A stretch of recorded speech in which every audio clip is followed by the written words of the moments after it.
বিদ্যুতের শক লেগে এক ব্যক্তির দুঃখজনক মৃত্যু ঘিরে চাঞ্চল্য ছড়ালো দত্তপাড়া এলাকায়। মৃত ব্যক্তির নাম মাসুদুল মণ্ডল, বয়স 42, পেশায় সাইকেল মেকানিক। সোমবার বিকেলে দোকানের ছাদ পরিষ্কার করতে গিয়ে এই দুর্ঘটনা ঘটে।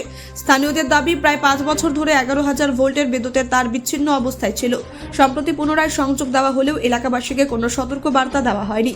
ফলে মাসুদুল বাবু বিদ্যুতের সংযোগ সম্পর্কে না জেনে ছাদ পরিষ্কার করতে গিয়ে দুর্ঘটনার শিকার হন। এই ঘটনার পর উত্তেজিত গ্রামবাসীরা মালদার নালাগোলা রাজ্য সড়কে আগুন জ্বালিয়ে অবরোধ শুরু করেন। বিদ্যুৎ দপ্তরের অবহেলার বিরুদ্ধে তীব্র ক্ষোভ প্রকাশ করেন তারা এবং দায়ী আধিকারিকদের অপসারণের দাবি তোলেন।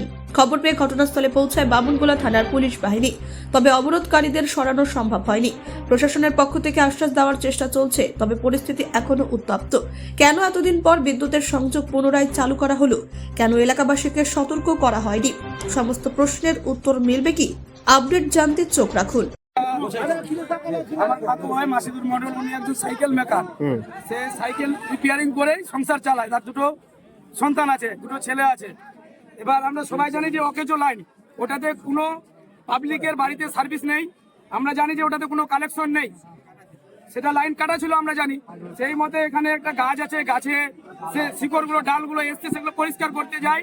সেখানে কারেন্টের তারে শর্ট খেয়ে আমার কাকু হবে, সে মারা যায়। তো আমাদের দাবি যে এসএস অকেজো লাইনটা চালু রাখবে কেন? আমরা এসএস এর সাসপেন্ড চাই, এটা আমাদের দাবি। এসএস গ্রেফতার চাই এবং আমরা এসএস কে গ্রেফতার চাই। আর এসএস না আসা অবধি আমাদের এখানে আন্দোলন চলবে, এই বিক্ষোভ আন্দোলন চলবে। তোমার নাম কি? তোমার নাম কি দাদা? আমার নাম ফারিম মণ্ডল। যে মারা গেছে তার নাম কি? মাসুদুল মণ্ডল আমার কাকু হয়। বাড়ি কোথায়? বাড়ি ধামইরে, দত্তপাড়া স্ট্যান্ডে দোকান আছে, এখানে বাড়ি আছে।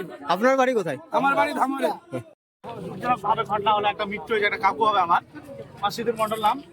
তো আজকে এই যে অফিসে একটা লাইনের তার গেছে এখানে, বিগত মোটামুটি 5 বছর থেকে এখানে ওই তারে কোনো সংযোগ ছিল না, কোনো বিদ্যুৎ খুঁটির সঙ্গে বা কোনো কিছুর সঙ্গে বা কোনো ট্রান্সফর্মার বা কোনো বাড়ি বা কারো কিছুর সঙ্গে ছিল না। তার দোকান আছে এখানে, দোকানের উপরে পাতা পড়ছে, অনেক কিছু পড়ছে, ডালগুলো সরানোর জন্য গিয়েছিল।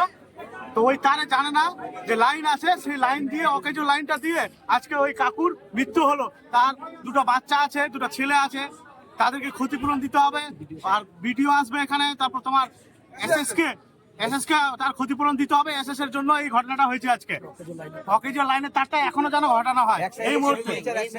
হ্যাঁ, এক সাইড থেকে খোলা আছে, আমরা সবাই জানি, পাবলিক এখনো দেখতে পারবে। তুমি গেলেও দেখতে পারবে, সবাই গেলে দেখতে পাবে, সবাই দেখতে পাবে। কি চাইছো তোমরা এখন? আমরা চাই যে আমাদের দাবি হচ্ছে যে এই অনশন চলবে যতক্ষণ অব্দি এসএস আসবে না, এখানে এসএস ক্ষতিপূরণ দিবে না।